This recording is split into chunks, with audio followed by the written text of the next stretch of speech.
여러분, 안녕하십니까.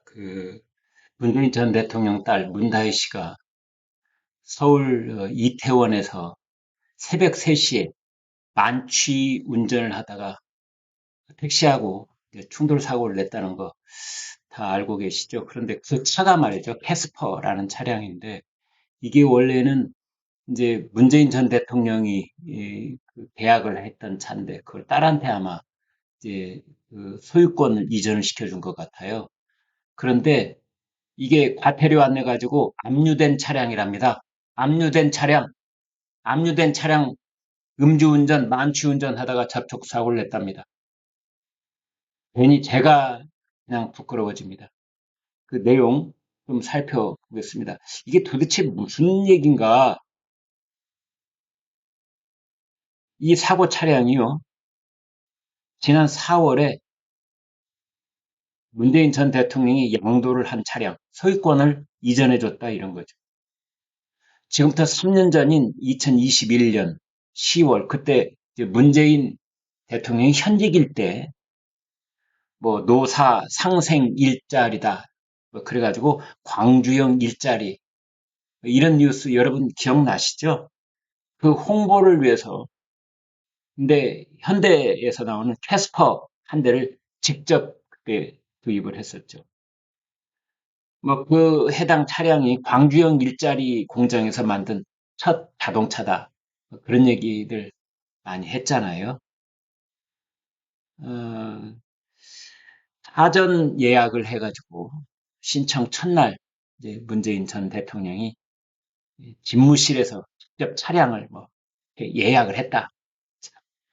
어떻게 보면 다 쇼였던 건데요. 어찌됐든 뭐 쇼라도 뭐 좋은 쇼가 있을 수 있다라고 100번 양보를 해 줬었는데 이제 그런데 그 차량을 올해 들어와서 4월에 문다의 이름으로 넘겨줬고 차량을 넘겨받았는데 지난 8월에 그러니까 2달 전에 제주도에 있는 한 경찰서에서 과태료 체납을 이유로 차량 압류 조치를 결정을 했다고 합니다. 또 하나, 어, 이제 문다희 씨의 음주운전 알려지면서 과거에 문재인 전 대통령이 발언을 했던 것이 그게 도마 위에 또 올랐습니다. 문재인 전 대통령이 2018년 10월, 그러니까 대통령 취임한 이듬해 수석 보좌관 회의에서 이런 말을 한 적이 있습니다. 음주운전 사고는 실수가 아니라 살인 행위다. 다른 사람의 삶을 완전히 무너뜨리는 행위다. 이랬거든요. 국민의힘에서는 김장겸 국민의힘 의원 페이스북에 음주운전은 살인이라고 청와대에서 같이 살던 분이 얘기했었다. 아무리 아버지 말씀이 대변이 많더라도 들을 건 들어야 한다. 뭐 그랬는데 내로남불이 원칙이잖아요. 그쪽 사람들. 내로남불. 그거에 따르면 다른 사람 음주운전은 살인행위. 내 딸의 운전은 뭐 잠깐 실수. 이제 이렇게 되는 거죠.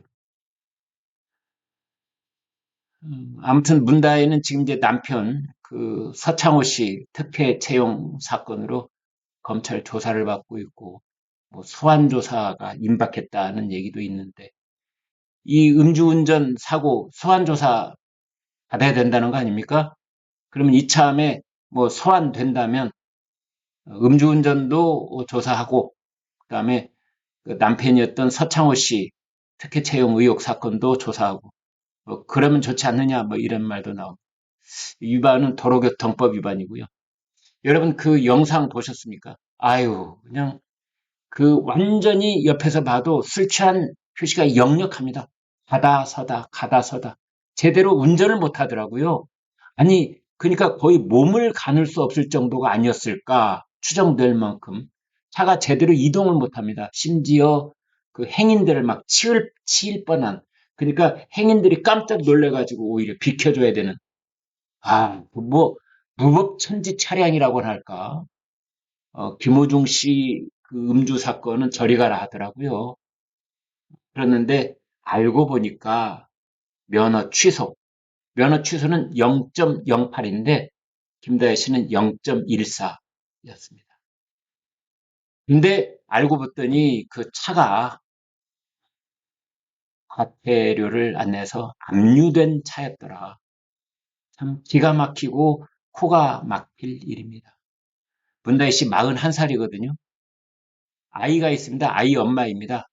아이 엄마인 41살 여성. 새벽 3시 이태원. 이태원이 활락갑니다, 여러분. 거기에 참 별의별 술집들이 많거든요. 옛날에는 홀딱쇼라고 그래서 나체쇼 하는 그런 술집들도 거기 많았었습니다. 도대체 어디 가서 술을 3시까지 퍼 드시는 건지, 아무튼 압류된 차량이라는 말까지 나오니까 정말 더 이상 덧붙일 말이 없을 정도입니다.